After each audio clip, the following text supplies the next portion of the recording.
Greetings. This is Paul the Poke from PaulthePoke.com. Today's topic: Morocco joins Abraham Accords, and we are Hanukkah, Jewish year 5781, Gregorian year 2020. Washington, D.C., Hanukkah, December 10, 2020 on our Western calendar. President Trump announced Morocco has become the fourth country to formalize relations with Israel. Morocco, along with the United Arab Emirates, Bahrain, and Sudan, has joined Israel in the Abraham Accords. Israeli Prime Minister Netanyahu refers to the agreement as the Circle of Peace, and this event occurred on the first day of Hanukkah, the Festival of Lights. For those of you not familiar, it's the miracle when the Jews did not have enough oil for the menorah. They thought they only had about a day's oil. They filled up the menorah and it burned for 8 days. And they celebrate that ever since. And it happened before Jesus, I think in the intertestament period, about somewhere between the birth of Christ and 400 years. I think the Maccabean revolts, somewhere in that range. Got a tweet. Of course, Trump takes to Twitter to announce another historic breakthrough today. Our two great friends, Israel and the Kingdom of Morocco, have agreed to full diplomatic relations, a massive breakthrough for peace in the Middle East.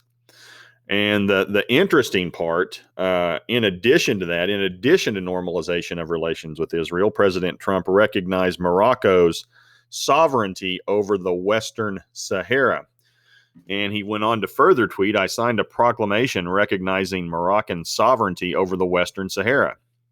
Morocco's serious, credible, and realistic autonomy proposal is the only basis for a just and lasting solution for enduring peace and prosperity."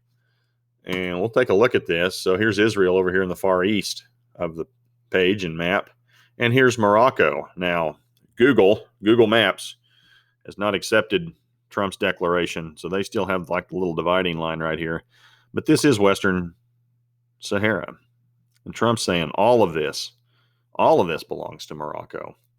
And of course, I was reading through some other stuff. There's some oil and gas here. So economic incentive for Morocco to go research, drill, produce, lay down some pipeline, distribute, most likely to Western Europe, which again would be direct conflict with Russia and Turkey, making Ezekiel 38 and 39 even more probable sooner. We'll go back to the Post. And Trump continues to move forward with the peace initiative, despite having the disputed election results contested in the Supreme Court. And that's the thing that's pretty interesting about all of this. As you watch it happen, that's all you see on the press. You got right-wing press talking about fraud, election fraud. You got left-wing press talking about the president-elect and his new administration. They're not even paying attention to what's going on in the Supreme Court. They think that it's all sedition. They think Trump and some friends should be tried for sedition, thrown in jail. And, of course, Trump's folks think the left should be thrown in jail for fraud. Voter fraud with Dominion software, more ballots coming back than were sent out, mailed, etc. So it will be interesting to see how that shakes out in the Supreme Court. I think as of this post, I think there are 17 states that have joined Texas. Pennsylvania, the state of Pennsylvania, the House of Pennsylvania has joined the lawsuit against its own state. And you got over 100 congressmen, congresswomen who have joined the lawsuit against the four states of Wisconsin, Michigan, Pennsylvania, and Georgia. So I've not posted on that. I think all the real fireworks will start once that is decided. Regardless of who gets in, I look for things to happen very quickly, whichever party ends up in power, because they know their time is short. Somebody's going to have maybe 2 to 4 years to make something happen before the next election. And whoever gets in, the other side's going to be upset, and we're in for some wild times here in the United States. But There will be lawlessness. That will happen. Both sides. You got the two extremes, far left and far right, have shown they are committed to violence. It just probably is going to happen. I hate to be a pessimist about that, but I think anybody who's paying attention could see that coming. But back to the Post. Prime Minister of Israel, Benjamin Netanyahu, he made some remarks at the Western Wall at the ceremony to light the first Hanukkah candle with U.S. Ambassador to Israel, David Friedman. And here are his quotes. And I clicked on this. You guys can see this. This is one thing I really try to do with any of the stuff I put out. Provide the actual document so you people out there can read it and see what it actually says and see what these people, these leaders are actually saying. And we are, in that way, we're not dependent on these fine folks in the press to provide us their slant, their take on it. You can go straight to the source and see what Netanyahu is saying. Straight to the source, see what Trump is saying, and see what whoever is saying, and make your own decisions instead of, somebody telling us what to think about it. Commentary. We're not smart enough to get it, is the idea. But here's Netanyahu's comments. I'm not gonna read them. I trust you folks. If you're interested and you want to read it, you can read it. So there it is. Again, just click on the link right there, and that will take you to this webpage. Netanyahu's remarks on U.S. President Donald Trump's statement on the establishment of relations between Israel and Morocco. So, updated today. Granted, they do their day's a little different, their order. 10th of December, 2020. Prime Minister Benjamin Netanyahu, I've always believed that this historic day would come. I've always worked for it.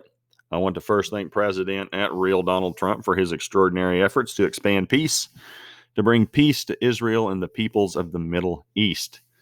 Taking it down here to King Mohammed. And also, if you click on this, once you get on Twitter, there's like a whole 4 or 5 other tweets that are linked to this that provide a comprehensive statement. I mean, there are a couple of ways to get to Netanyahu's remarks. There's some video and audio, if anybody understands Hebrew. His comments are in Hebrew as well. King Mohammed VI of Morocco did not have a formal statement at the time of this post. He does not have a Twitter account. I couldn't find one. So I couldn't put anything that he said. But he's all on board. He had a phone call with Trump. He's all about it. Senior White House advisor Jared Kushner hinted there could be more participants in the Abraham Accords, including Saudi Arabia. He thinks it's inevitable with Saudi Arabia that they join. And he also indicated he thought somebody else would join the Accords within the week. So keep an eye on that. Trump's clearly not interested in stopping. He's still president, as he sees it. He's planning on continuing to be president. And if not, he's going to work right up until the day he's pulled out of office. Whatever happens with the Supreme Court. Which that's kind of interesting too. Biden made the comment that he's considering and likely to take up the work that Trump has started with the Abraham Accords. So, and if he does, I suspect we've not seen the last of Jared Kushner. There's also another young Jewish man. I think his name is Avi Berkowitz, another Jewish fella who's been helping negotiate these things. So you got a couple of young Jewish men who are leading the charge for peace on behalf of the U.S. government over there in the Middle East. Always want to pay attention to those folks. Am I saying that one of those two is the Antichrist? No, I'm not. But we want to pay attention to it. Anytime a Jewish fellow is out there in the forefront, brokering peace in the Middle East. So, and I'm going to close with John 10:22. And this is Jesus at that time, the Feast of Dedication took place at Jerusalem. It was winter. And so this is an example where Jesus attended the celebration of Hanukkah, and he was at the temple. And if you read the context of John 10:22 through 30, And Jesus is about to get in trouble. Going to come under some fire for claiming to be God, and the mob doesn't like it. They think it's blasphemy, and they're ready to stone him. They try to stone him a couple of times. It doesn't happen. But within the context of that, there's this little nugget in John 28 through 30. I give them eternal life, and he's referring to believers, and they will never perish. No one can snatch them out of my hand. My Father, who has given them to me, is greater than all. No one can snatch them out of my Father's hand. I and the Father are one. And it's that statement, I and the Father are one, where Jesus equates himself to being God, that they just have a conniption fit. Now, to me, I find that word snatch, it's used 2 times, and it's the Greek word harpazo. And in the Greek, it means properly, seize by force, snatch up suddenly and decisively, to jerk, snatch, like someone seizing bounty, spoil, a prize, to take by an open display of force. And it's not covertly or secretly, and that's from Help's Word Studies. And this is the Greek word for rapture. So, within the context of Hanukkah, Jesus throws out the word for rapture a couple of times, and this is just an observation. And my personal belief is the rapture occurs in and around the fall feasts.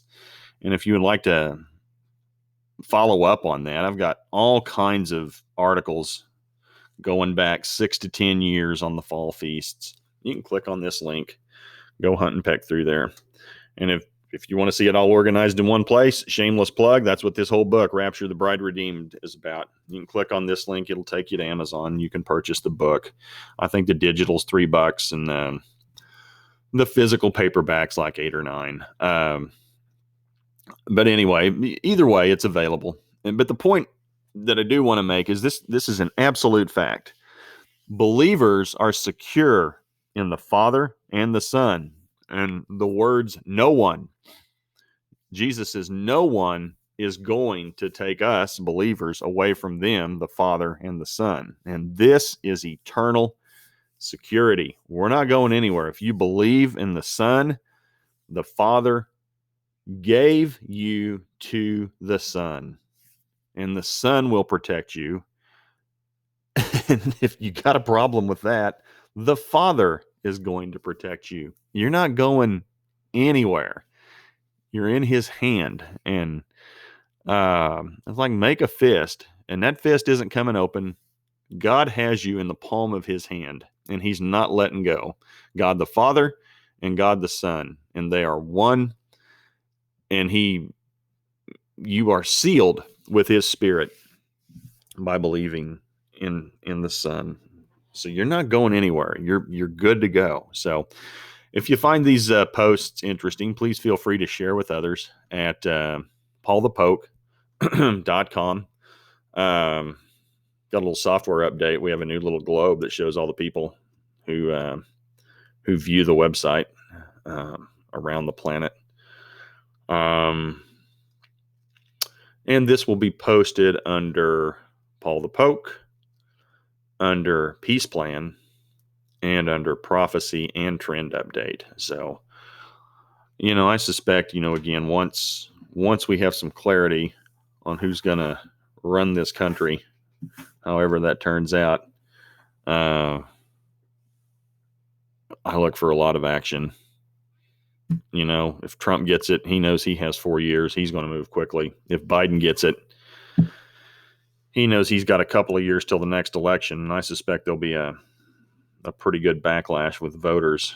We'll see. I don't know. But he's going to move quickly with lots of executive orders. He's made that clear. So sit tight. This is the calm before the storm. We're about 40 days out before somebody gets inaugurated. So appreciate you guys following along. Hope you have a great day. Enjoy the day. Thanks for following. Take care. Bye.